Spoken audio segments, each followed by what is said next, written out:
uang lembar dalam himpunan solusi, kita tambahkan dengan nilai koin X, nilai uang atau nilai koin saat ini, itu jumlahnya masih belum melebihi A, bisa kurang, bisa sama dengan, maka X ini akan kita jadikan sebagai solusi berikutnya dan kita masukkan ke dalam himpunan solusi. Namun jika tidak, maka pecahan akan kita hapus dalam himpunan kandidat. Tujuannya agar dalam perulangan while selanjutnya pecahan kandidat ke X ini tidak akan kita pilih kembali. Nah, kemudian selesai perulangan while kita akan masuk ke else, di mana jika terdapat solusi. Intinya jika terdapat solusi, maka kita akan return himpunan solusi tersebut untuk ditampilkan. Namun jika tidak, maka kita tulis tidak ada solusi. Nah, itu saja. Lanjut ke flowchart, bisa ke bawah lagi.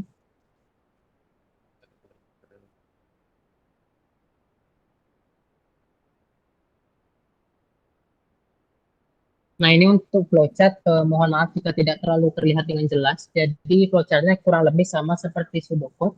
Kita mulai, lalu kita deklarasi terlebih dahulu suatu himpunan kandidat namanya array C, dan juga himpunan solusi yaitu array S.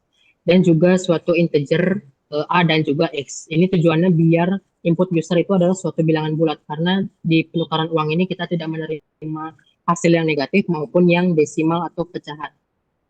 Kemudian kita akan meminta input dari user untuk uang yang ingin kita tukarkan. Nah, uang yang akan kita tukarkan ini akan kita masukkan ke dalam variabel A. Kemudian nantinya akan masuk ke function point exchange, di mana kita masuk dulu ke decision. Selama total nilai dalam himpunan S kita jumlahkan, tidak hasilnya belum mencapai A, dan himpunan kandidat ini tidak kosong, masih ada yang kita bisa pilih dalam himpunan kandidat tersebut, maka kita akan isi X dengan koin terbesar dari C saat ini, kemudian kita masuk ke decision berikutnya.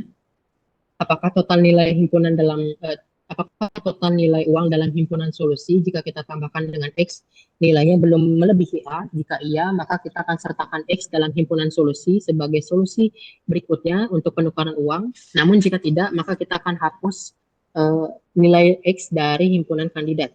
Tujuannya biar nggak digunakan kembali dalam while berikutnya. Namun jika total nilai uang dalam pecahan himpunan solusi saat ini sudah mencapai A, atau sigma S sama dengan A dan C sudah kosong, atau C sama dengan himpunan kosong, maka akan masuk ke decision kembali untuk memastikan apakah terdapat solusi atau tidak yang bisa kita tampilkan. Jika iya, maka kita akan berikan output berupa himpunan solusi tersebut. Namun jika tidak, maka kita akan tampilkan tidak ada solusi, dan flowchart pun selesai. Nah, itu untuk flowchart dan juga pseudocode. Mungkin kita bisa pindah ke program. Bisa kali?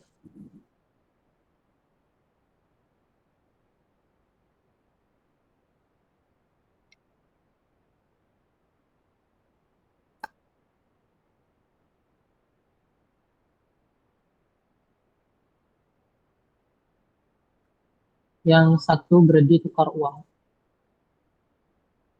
Oke, jadi ini programnya menggunakan bahasa Python. Kita masuk ke fungsi coin exchange-nya dulu, seperti pseudocode tadi, masih sama. Menerima parameter C dan juga A. C adalah himpunan kandidat dan juga A adalah berupa integer yang akan berupa input dari nilai uang yang ingin kita tukarkan. Nah, dalam fungsi coin exchange ini kita masuk, ada fungsi yang mana ini adalah sort, reverse sama dengan true.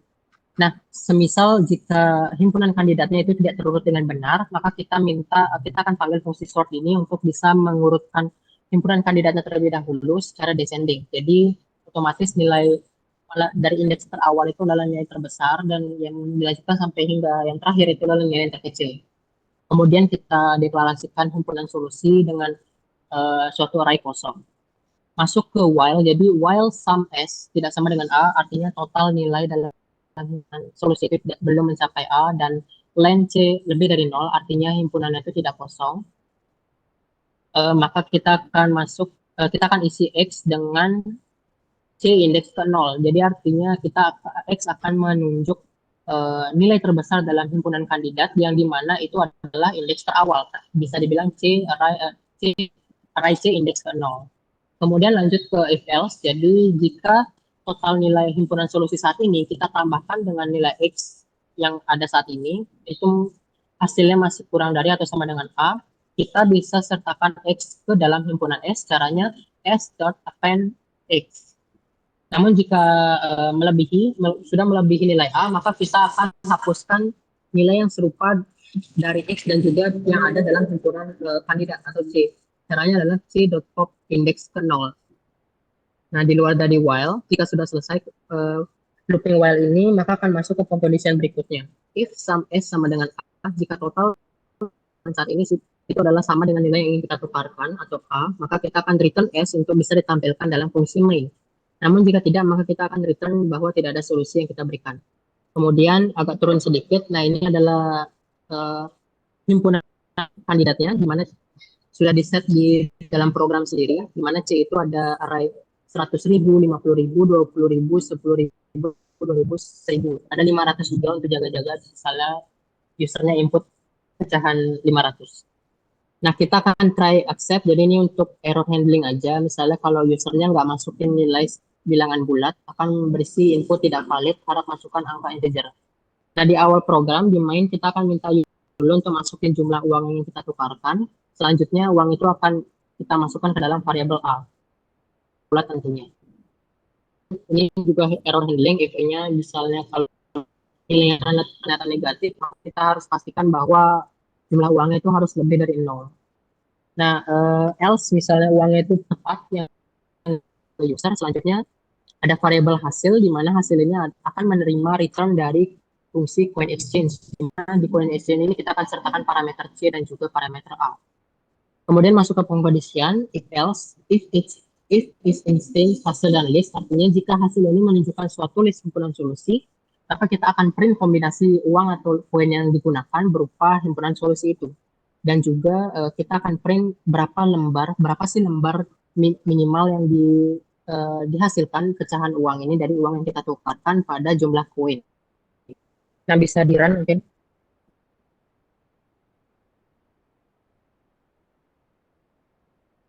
Oke, misalnya masukin uang kalau dari contoh di docs tadi 289.000.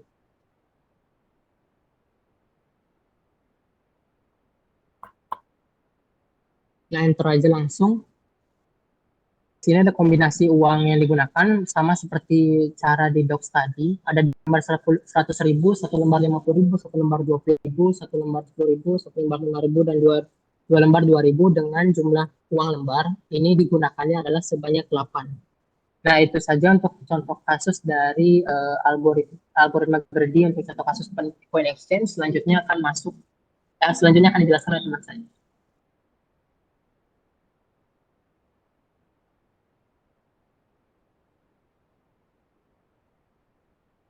Baik, perkenalkan lagi saya Dwika Pradana. Di sini saya akan menjelaskan permasalahan algoritma greedy dengan persoalan memilih aktivitas atau activity selection problem.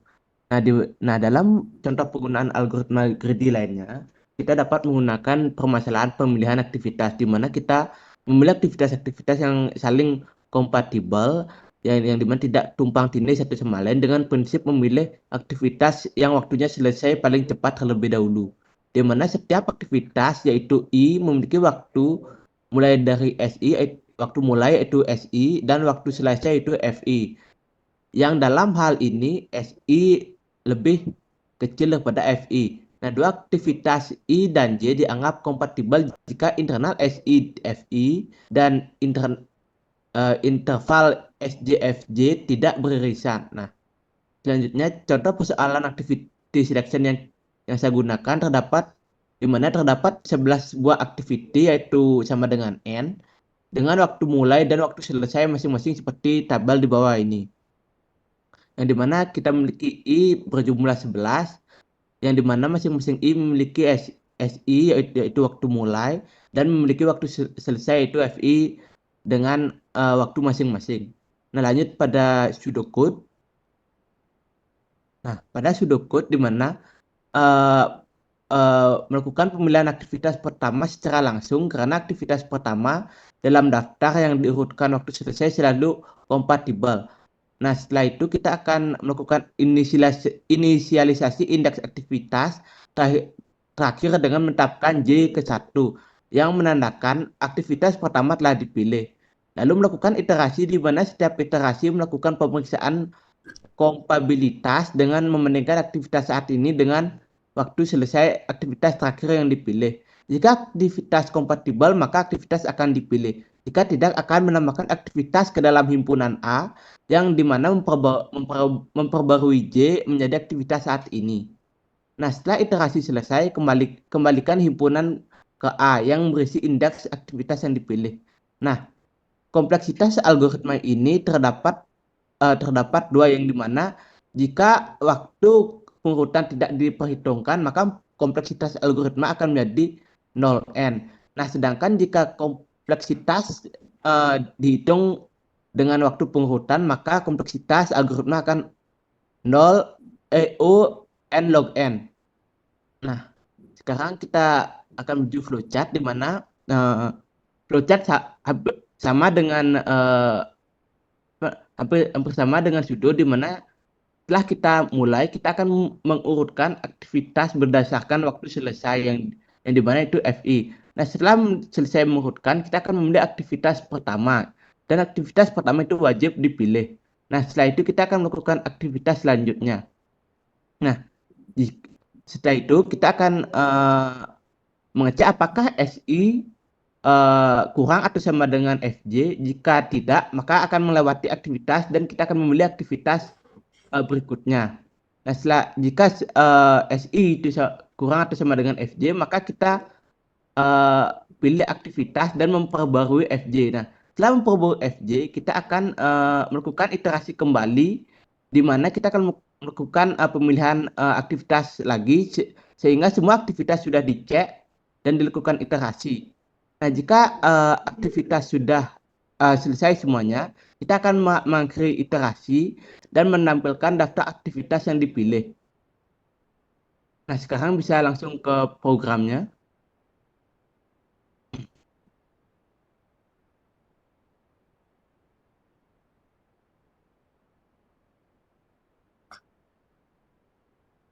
Nah, di sini kita akan mendefinisikan dahulu, yaitu activity selection, yang dimana terdapat start dan finish.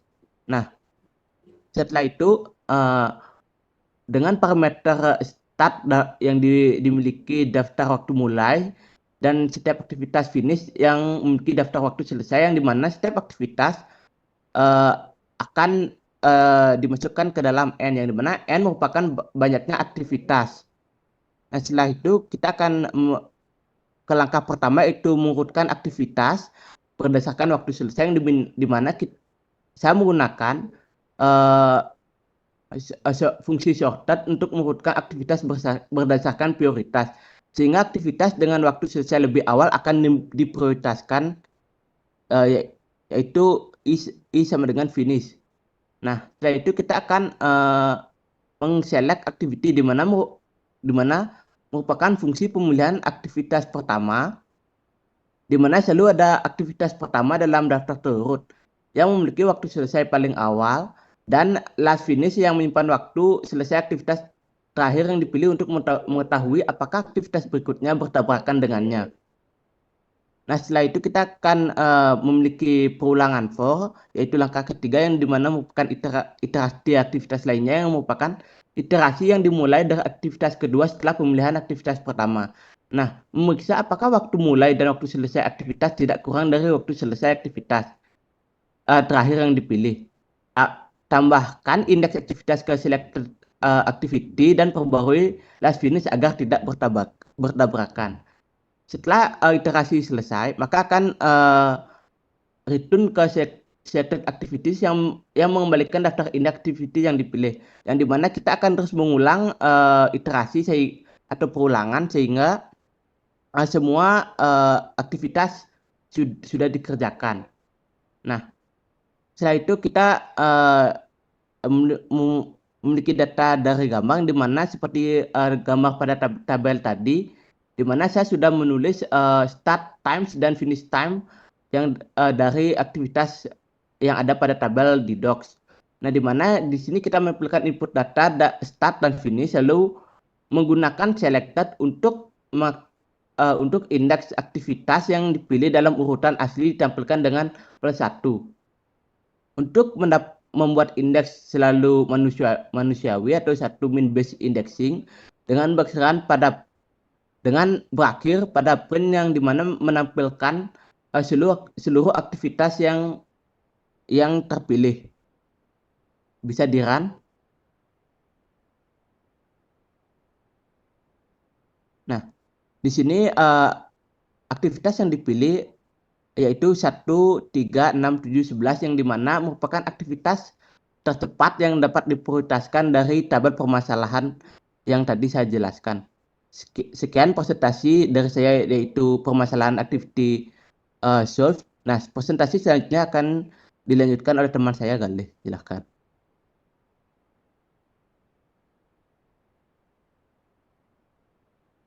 Baik, terima kasih atas waktunya Dwika. Perkenalkan, nama saya Eko Manggali Agustan dengan NIM akhir 060. Di sini saya akan menjelaskan salah satu contoh kasus dari algoritma greedy, yakni minimisasi waktu di dalam sistem. Jadi, apa sih minimisasi waktu dalam sistem dalam penerapan algoritma greedy itu? Di sini sesuai namanya, itu adalah mengatur urutan tugas, pekerjaan ataupun antrian pelanggan sedemikian rupa hingga menambahkan waktu rata-rata terkecilnya. Hal ini menjadi topik penting karena berhubungan dengan teknologi seperti pemrosesan tugas seperti CPU dan juga pemrosesan pelanggan server. Sederhananya, total waktu dalam menjalankan tugas dalam waktu proses dan waktu tunggunya. Tujuannya itu adalah untuk meminimalkan total waktu di dalam sistem dapat dirumuskan seperti T, I, sampai dengan N. Contohnya adalah ada 3 pelanggan dengan simbol T1 itu waktunya 5, T2 itu waktunya 10, dan T3 itu waktunya 3. Nah, dalam urutan pelayanan ada beberapa urutan yang mungkin terjadi, yakni ada 6. Yang pertama, apabila nomor 1 terlebih dahulu dalam mengantri, maka dalam perhitungannya adalah 5 ditambah 5 dengan waktu nomor 1 ditambah dengan waktu yang dimungkinkan dijalankan oleh T2. Selanjutnya, urutan ketiga, waktu yang dalam proses pengantriannya akan ditotal oleh jumlah antrian nomor 1, jumlah antrian nomor 2, dan total waktu jumlah antrian nomor 3 itu sendiri. Dengan total yang didapatkan adalah 38. Begitu seterusnya melakukan urutan atau perulangan sampai menemukan urutan paling optimal, yakni nomor 3 terlebih dahulu yang akan diantrikan, selanjutnya diikuti oleh nomor 1, selanjutnya diikuti oleh nomor 2 dengan nilai optimal yakni 29. Jadi kesimpulannya adalah dalam mendapatkan waktu paling optimal dalam minimisasi antrian itu adalah nilai yang paling terkecil dahulu, yakni T3 dengan waktunya 3, dengan yang nomor 1 dengan waktunya 5, dan sedangkan T2 yang paling besar itu diurutan paling terakhir, ini 10. Lanjut ke pseudocode. Di sini saya akan menjelaskan pseudocode-nya dengan kita inputkan jobs terlebih dahulu. Jobs ini apa? Ya ini daftar waktu proses setiap tugasnya, berisi dengan n elemen. Selanjutnya dengan total time, ini simbolisasi dari total waktu penyelesaian dalam sistemnya. Outputnya akan menghasilkan total time. Selanjutnya urutkan jobs dalam urutan menaik dari waktu proses terkecil ke yang terbesar. Selanjutnya inisialisasi total time-nya set ke 0. Begitu juga dengan current time. Selanjutnya ke perulangan, current time akan ditambahkan dengan job-nya itu yang akan disimpan ke current time itu sendiri. Selanjutnya total time, total waktunya akan ditambahkan oleh current time yang akan disimpan ke total time. Selanjutnya akan menghitung total time-nya tersebut. Seperti yang saya jelaskan tadi, di sini adalah flowchart-nya. Jadi kita inisialisasi jobs, total time, dan current time-nya terlebih dahulu. Selanjutnya, kita akan menginput jobs-nya dalam bentuk list. Selanjutnya, urutkan jobs tersebut dari yang terkecil ke yang terbesar. Selanjutnya, kita inisialisasi total time-nya itu dan current time ke set 0. Selanjutnya akan perulangan apakah indeks itu lebih kecil daripada n? Jika iya, akan melakukan perulangan yang saya sebutkan tadi di penjelasan pseudocode. Current time tambah job disimpan di current time. Selanjutnya total time akan ditambahkan oleh current time yang akan disimpan di total time. Nah, apabila indeks tidak kurang dari n, maka dia akan langsung ke pengecekan selanjutnya, apakah indeks lebih besar daripada n. Nah, apabila iya, dia akan mengoutput total time tersebut. Nah, apabila indeksnya itu masih lebih kecil daripada n, maka dia akan melakukan perulangan yang pertama. Selanjutnya akan melakukan output total time tersebut. Selanjutnya saya akan ke penjelasan codingnya.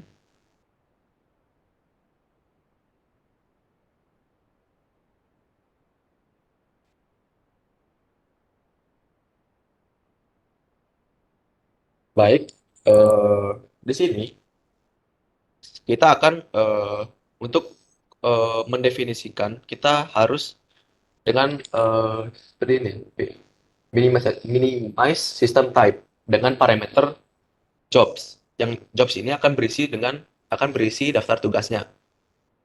Selanjutnya, kode ini untuk memeriksa apakah eh, apakah ada error dari penginputan user, atau bahasa bahasa kerennya itu adalah error handling. Nah, di baris pertama di sini ini untuk memeriksa apakah inputan user berupa list. Jika belum, akan mengeluarkan error dengan pesan input harus berupa list. Di baris kedua, ini untuk memeriksa apakah inputan user itu kosong atau tidak. Jika kosong, maka akan mengeluarkan error dengan pesan daftar jobs itu tidak boleh kosong. Di baris yang ketiga, untuk ngecek apakah inputan user berupa integer atau float. Jika tidak, maka akan mengeluarkan error dengan pesan semua elemen dalam jobs harus berupa angka. Selanjutnya, inputan user harus kita sort terlebih dahulu. Di sini dari library Python itu sudah uh, secara otomatis ada library-nya gitu, dengan titik sort seperti ini. Selanjutnya, kita inisialisasi variabelnya tersebut, total time dan current time-nya itu menjadi 0. Selanjutnya, kita akan melakukan iterasi dengan yang ada di isi job-nya itu, kita akan tambahkan dengan current time-nya. Begitu juga current time tersebut akan ditambahkan dengan total time. Nah, nanti kita akan berhitung total time-nya. Di sini dengan program utamanya, uh, user user user user itu akan menginput program itu akan menampilkan masukan daftar waktu ke proses tugas dengan syarat misalkan dengan koma. Selanjutnya, sorry.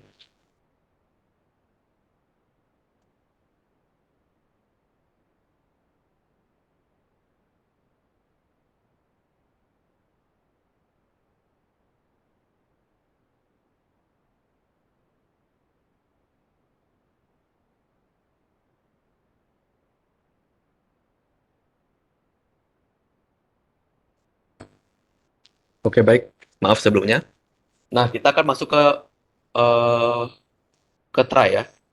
Try ini digunakan untuk mengantisipasi apabila ada kesalahan dalam menginputnya. Program yang berada dalam try akan dieksekusi terlebih dahulu. Pada barisan berikutnya, user akan ditampilkan pesan masukkan daftar waktu proses tugas. Nah, untuk diminta menghitungkan nilai dengan koma sebagai pemisah. Pada baris berikutnya, input user akan diubah menjadi string dengan koma sebagai pemisahnya. Contohnya, inputan usernya misalkan 10,5,6 menjadi 10,5,6. Selanjutnya, mengubah setiap elemen string menjadi bilangan float menjadi 10.0,5.0,6.0. Hasil akhirnya akan diubah menjadi list. Jobs akan diisi dengan 10.0,5.0,6.0. Pada baris berikutnya akan memanggil fungsi minimize system time dengan job sebagai parameternya. Pada baris berikutnya menemukan total waktu kepada user dengan format 2 angka di belakang koma. Pada baris yang di sini itu untuk mengantisipasi kesalahan input dari user. Jika ada kesalahan input, seperti mengikut seperti huruf atau kosong yang tidak kita inginkan, maka akan menampilkan handling error. Contoh errornya misalkan inputnya itu ABC. Nah, maka akan ditampilkan error seperti input error could not convert string to float. Nah, nanti di ditampilkan yang mana yang error. Misalkan yang tadi yang saya bilang 5 ABC 9, maka yang ditampilkan error itu ABC.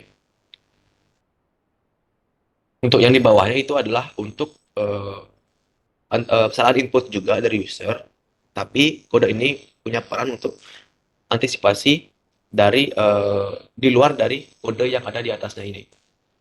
Seperti misalkan inputan kosong, itu kan misalkan 5,10,0,3, maka outputnya itu adalah could convert string to float eh, dengan yang juga error itu adalah kosong itu.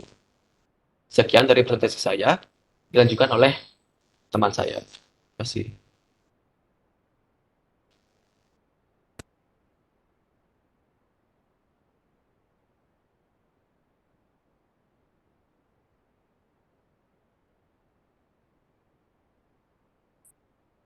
Baik, perkenalkan saya Made Dinda Raditya dengan 3 digit NIM terakhir 072. Untuk contoh yang terakhir itu adalah integer knapsack. Integer knapsack itu merupakan permasalahan tentang gimana cara milih objek yang akan dimasukkan ke dalam knapsack sehingga didapatkan keuntungan yang maksimal, yang mana setiap objek itu punya properti bobot atau weak dan keuntungan atau profit. Nah, total bobot dari objek yang dimasukkan itu tidak boleh melebihi kapasitas dari knapsack. Disebut sebagai integer knapsack karena objek yang akan dimasukkan ke dalam knapsack objek dapat dimasukkan ke dalam knapsack atau objek itu tidak dimasukkan sama sekali ke dalam knapsack dan tidak boleh hanya memasukkan sebagian objek saja ke dalam knapsack. Adapun formulasi matematis dari integer knapsack itu seperti yang terlihat pada share screen. F itu merupakan total keuntungan yang ingin dimaksimalkan, PI merupakan keuntungan dari item ke I, XI adalah variabel keputusan yang menyatakan apakah item ke I itu dipilih. Kalau XI-nya merupakan 1, maka item akan dipilih, dan XI-nya sama dengan 0, maka item tidak dipilih. Adapun kendalanya yaitu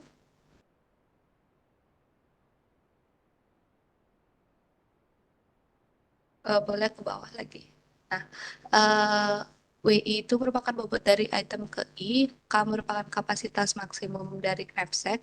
Nah, persamaan di atas itu memastikan bahwa total bobot dari item yang dipilih tidak melebihi kapasitas dari K, yang mana XI itu adalah 0 atau 1 dengan I merupakan 1, 2, sampai N. Variabel ini menunjukkan bahwa setiap item hanya dapat dipilih atau tidak dipilih, atau bisa disebut dengan binary choice. Nah, adapun strategi greedy yang dapat digunakan untuk memilih objek yang akan dimasukkan ke dalam knapsack, yaitu yang pertama greedy by profit. Strategi ini akan memilih objek dengan keuntungan yang paling besar terlebih dahulu sehingga keuntungannya akan maksimum. Yang kedua adalah greedy by weight, yang merupakan pemilihan objek dengan berat yang paling ringan terlebih dahulu sehingga dapat memasukkan objek sebanyak mungkin ke dalam knapsack. Kemudian yang strategi terakhir adalah greedy by density. Strategi ini memilih objek dengan nilai profit yang dibagi dengan weight atau PI per WI yang paling besar terlebih dahulu sehingga akan didapat keuntungan per unit yang paling besar. Untuk contoh yang pertama itu terdapat 4 buah objek seperti pada layar. Nah, pada tabel itu terlihat bahwa solusi optimal dari contoh pertama merupakan 0, 1, 1, 0, yang mana untuk solusi optimal ini memiliki total maksimal bobot itu 15 dan total maksimal keuntungan itu 65. Nah, berdasarkan ketiga strategi dari greedy ini, didapatkan bahwa greedy by profit dan greedy by density itu memberikan solusi yang optimal. Kemudian, untuk contoh yang kedua, bisa di-scroll ke bawah. Untuk contoh yang kedua itu terdapat 6 objek yang dapat dilihat pada tabel. Kemudian untuk contoh yang kedua ini solusi optimalnya adalah 0,11,0,0,0 yang mana untuk solusi optimal total Din dah. Ibunya lagi nggak ada, tunggu dulu. Nge-lag ah ibunya. aja. Ya ya.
Leh, kali.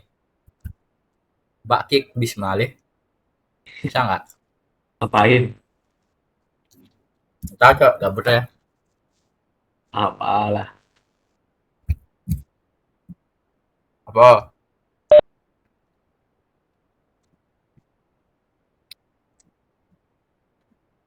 Ibunya udah masuk? Belum, masih not in the meeting.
Ya, silakan. Suaranya saya nggak dengar ya. Halo, suara saya terdengar? Sudah terdengar, Bu. Ya, silakan. Tadi sampai di mana presentasinya? Jadi, saya tulis ini.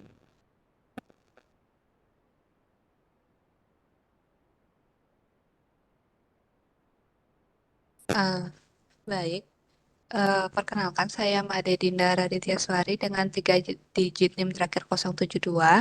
Untuk selanjutnya adalah contoh penerapan dari algoritma greedy yang keempat, yaitu integer knapsack.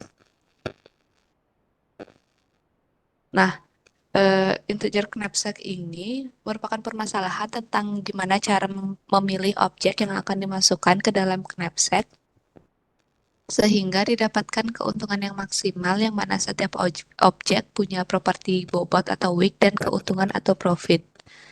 Total bobot dari objek yang dimasukkan tidak boleh melebihi kapasitas dari knapsack. Disebut sebagai integer knapsack itu karena objek dapat dimasukkan ke dalam knapsack atau objek tidak dapat dimasukkan sama sekali ke dalam knapsack. Jadi tidak boleh hanya memasukkan sebagian objek saja ke dalam knapsack. Adapun formulasi dari integer knapsack itu seperti yang terlihat pada share screen, yang mana F itu merupakan total keuntungan yang ingin dimaksimalkan, PI adalah keuntungan dari item ke I, XI adalah variabel keputusan yang menyatakan apakah item ke I itu dipilih. Kalau XI-nya sama dengan 1, maka item dipilih, dan XI-nya sama dengan 0, maka item tidak dipilih. Kemudian adapun kendalanya, boleh di-scroll lagi. Nah, WI itu merupakan bobot dari item ke I, dan K adalah kapasitas maksimum knapsack. Persamaan di atas itu memastikan bahwa total bobot dari item yang dipilih tidak melebihi kapasitas K, yang mana XI itu merupakan 0 atau 1, dengan I sama dengan 1,2 sampai N. Variabel ini menunjukkan bahwa setiap item hanya dapat dipilih atau tidak dipilih, atau biasa disebut dengan binary choice. Kemudian ada pula strategi greedy yang dapat digunakan untuk memilih objek yang akan dimasukkan ke dalam knapsack. Itu yang pertama ada greedy by profit.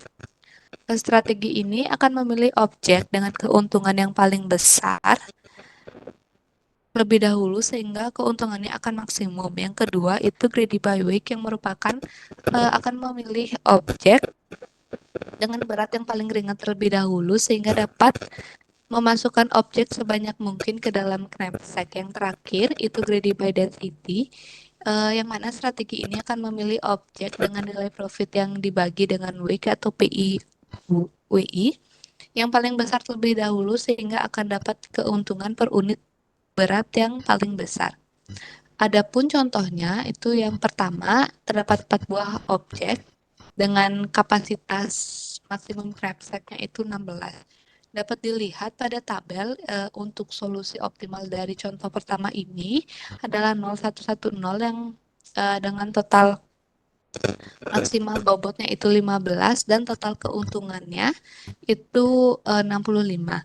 Nah, berdasarkan solusi optimalnya itu strategi greedy by profit dan greedy by density itu memberikan solusi yang optimal. Kemudian untuk contoh yang kedua, itu terdapat 6 buah objek dengan kapasitas knapsacknya itu 100. Untuk solusi optimalnya di sini adalah 011000 dengan total maksimal bobot itu 100 dan total maksimal keuntungannya itu 55.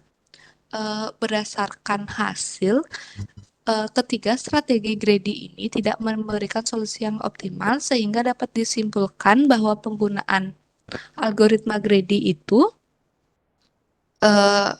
untuk permasalahan integer knapsack tidak selalu menemukan solusi yang optimal. Boleh di-scroll ke bawah. Dengan menggunakan algoritma greedy, jumlah langkah yang dibutuhkan untuk menyelesaikan persoalan integer knapsack itu bergantung pada jumlah objek yang tersedia. Untuk menentukan objek dengan keuntungan terbesar dibutuhkan proses perbandingan sebanyak n kali, dan setiap objek akan diuji apakah dapat dimasukkan ke dalam knapsack atau tidak, yang juga memerlukan n kali proses. Maka kompleksitas waktu algoritma ini adalah O(n) kuadrat. Namun, kalau objek itu sudah diurutkan berdasarkan keuntungan yang menurun, maka proses pencarian objek dengan keuntungan terbesar itu tidak lagi diperlukan, maka kompleksitasnya itu menjadi ON. Kemudian lanjut ke pseudocode-nya. Di sini di input kapasitas maksimum, bobot, keuntungan, jumlah barang, dan strategi. Pertama, itu kita akan buat list item kosong, kemudian akan dilakukan perulangan. Kalau misal perulangan ini dari 0 sampai jumlah barang yang di jumlah barang min 1, kalau strateginya itu profit, maka akan ditambahkan keuntungan I, bobot I dan I yang akan dimasukkan ke dalam item. Kalau strateginya itu weak, maka akan ditambahkan bobot I, keuntungan I dan I ke item, dan kalau strateginya density, maka akan ditambahkan keuntungan I, maka akan ditambahkan keuntungan I per bobot I, kemudian bobot I, keuntungan I dan I ke dalam items. Kemudian setelah perulangannya selesai, di sini kalau misalkan strateginya itu profit, maka item akan diurutkan secara descending berdasarkan keuntungan. Kalau dia strateginya itu weak, maka akan items itu akan diurutkan secara ascending berdasarkan bobot, dan kalau strateginya density, itu items akan diurutkan secara descending berdasarkan rasio keuntungan per bobot. Kemudian akan diinisialisasi total keuntungan, total weak, dan selection itu sama dengan 0, dan akan dilakukan perulangan kembali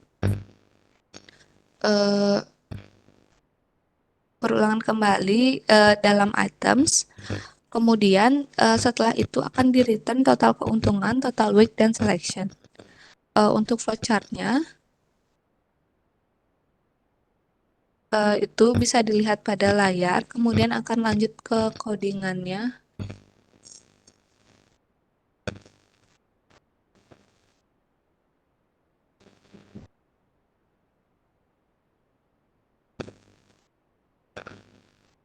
Untuk codingannya di sini kita menggunakan modul pretty table untuk nampilin hasil dalam bentuk tabel.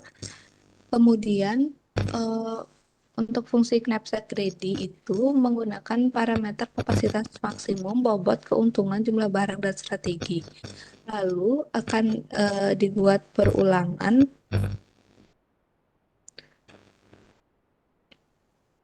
Kemudian total keuntungan, total weak, dan selection akan diinisialisasi sama dengan 0. Bisa dibawa ke bawah.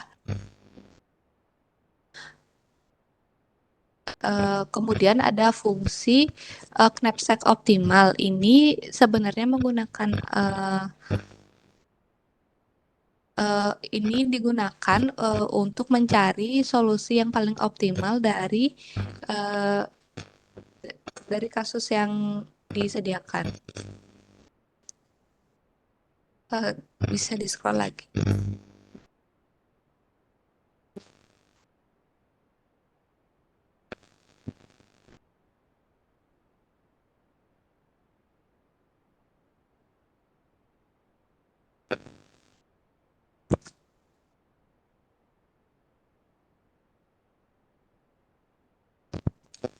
Kemudian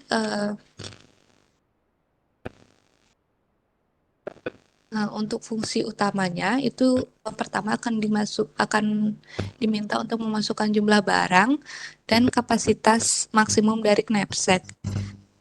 Kemudian akan dilakukan perulangan sebanyak jumlah barang yang udah dimasukkan. Nah, perulangan ini akan meminta untuk memasukkan bobot dan keuntungan. Lalu nanti di tabel akan ditampilkan total bobot by profit, by density, dan by optima, dan by week, dan solusi optimalnya. Mungkin bisa di-run. Nah, ini masukkan jumlah barangnya tuh 4.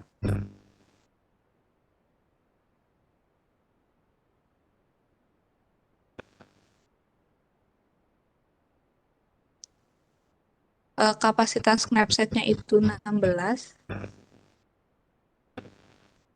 Kemudian bobot yang pertama itu 6. Keuntungannya 12. Lalu untuk bobot barang kedua itu 5. Terus keuntungannya 15. Selanjutnya yang ketiga itu bobotnya 10 dan keuntungannya itu 50. Kemudian yang terakhir itu bobotnya 5 dan keuntungannya 10. Nah, dapat dilihat pada tabel itu untuk solusi optimalnya. Eh, eh, di sini greedy by profit dan greedy by density itu merupakan solusi optimal dari permasalahan yang diinputkan. Baik, sekian dari saya. Selanjutnya akan dilanjutkan oleh teman saya.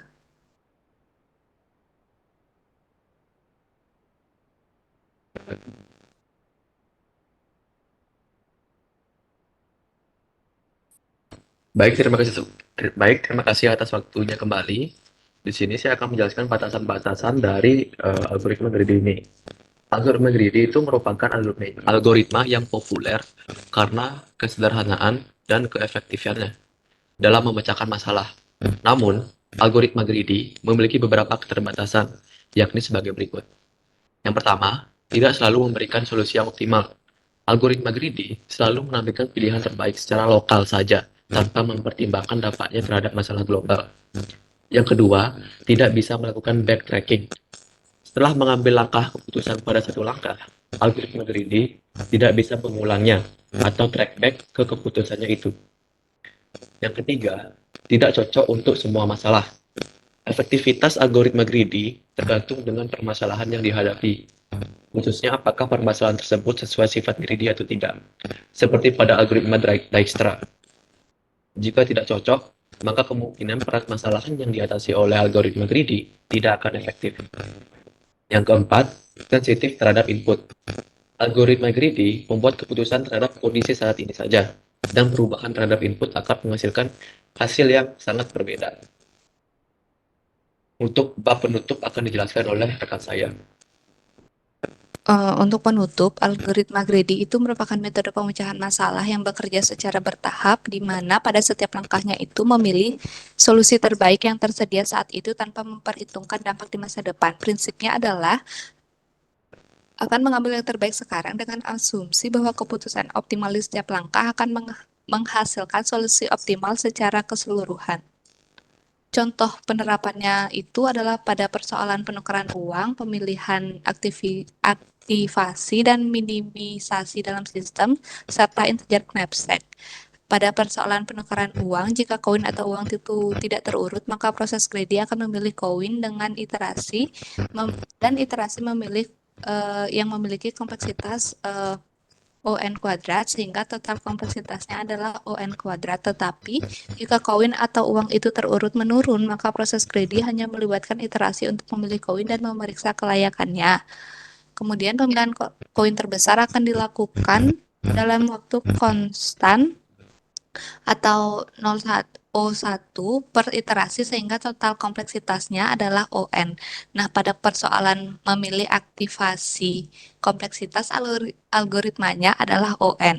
Jika waktu pengurutan tidak diperhitungkan dan jika menghitung waktu pengurutan, maka kompleksitasnya adalah ON log N. Kemudian pada minimisasi dalam sistem, jika pelanggan itu sudah terurut, maka kompleksitasnya adalah ON. Dan yang terakhir pada integer knapsack, jika objek itu tidak diurutkan, maka kompleksitasnya adalah ON kuadrat, tetapi jika objek itu sudah diurutkan, berdasarkan keuntungan, maka kompleksitasnya akan turun menjadi ON, karena hanya perlu mengecek apakah objek itu dimasukkan ke dalam knapsack atau tidak. Nah, meskipun algoritma greedy itu tidak selalu memberikan solusi optimal untuk semua jenis masalah, algoritma ini sangat efisien dalam masalah yang memenuhi sifat greedy choice property dan optimal substructure. Kompleksitas waktu yang rendah itu dibandingkan dengan metode lainnya menjadikan algoritma greedy sebagai pilihan yang cocok untuk masalah dengan skala besar. Akan tetapi, penting untuk memastikan bahwa masalah yang dipecahkan sesuai dengan karakteristik algoritma greedy agar solusi yang dihasilkan benar-benar optimal. Sekian presentasi dari kelompok kami. Untuk waktu saya kembalikan ke Ibu. Terima kasih. Ya, terima kasih ya. Kelompok 3C, 3F ya. Oke, nah dari ini saya rumusan masalahnya ada nggak? Coba udah sampai ke laporan algoritma pustikanya udah ada.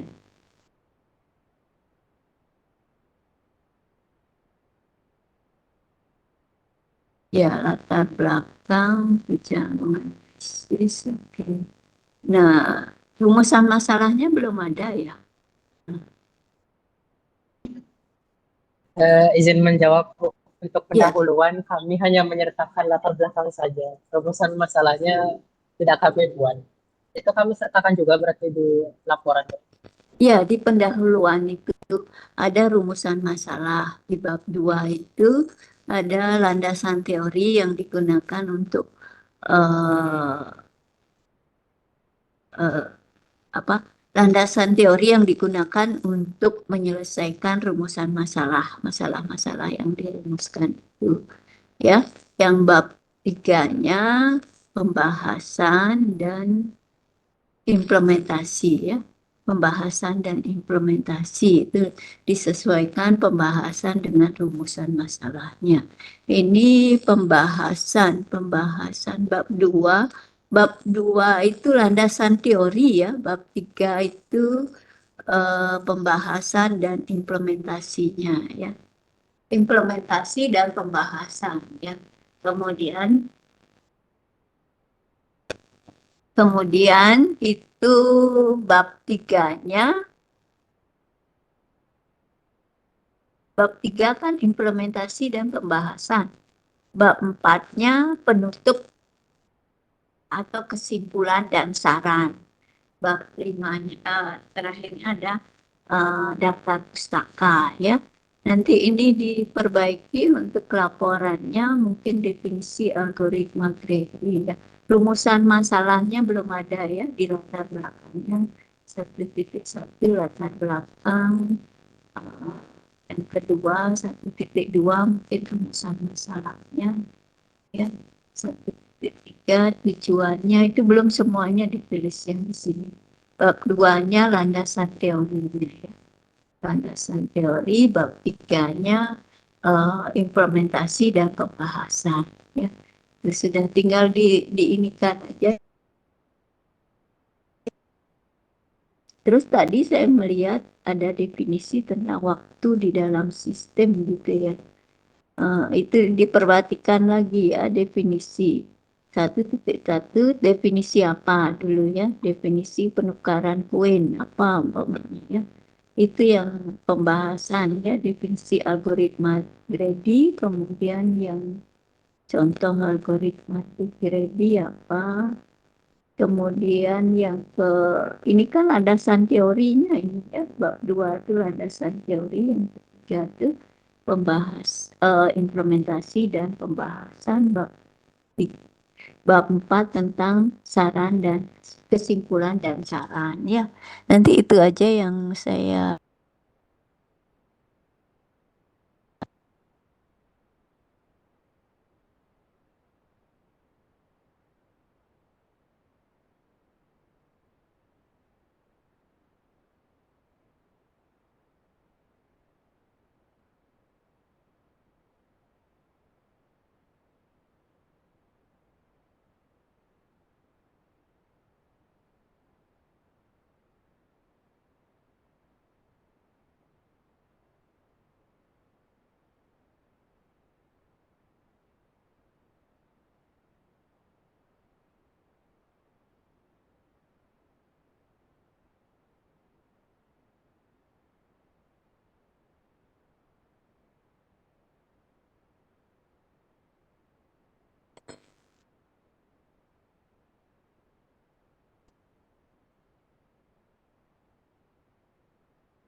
Permisi, Bu. Apakah masukannya segitu saja?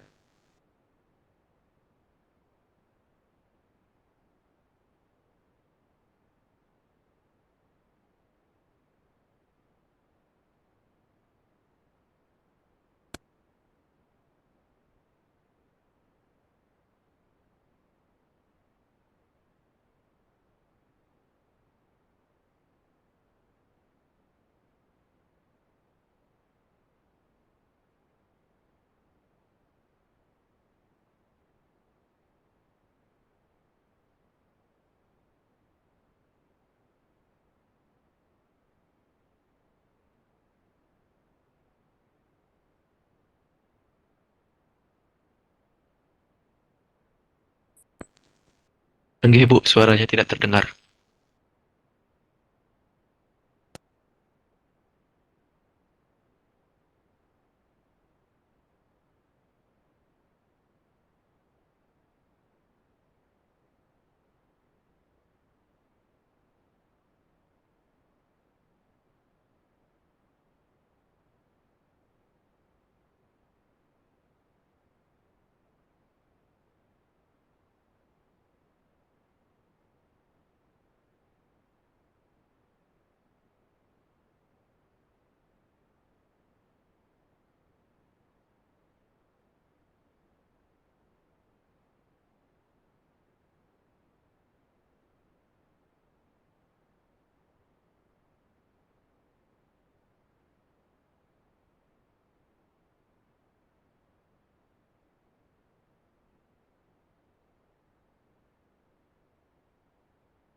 Baik Bu, terima kasih atas masukan dan juga revisinya. Sekian dari presentasi kami. Terima kasih.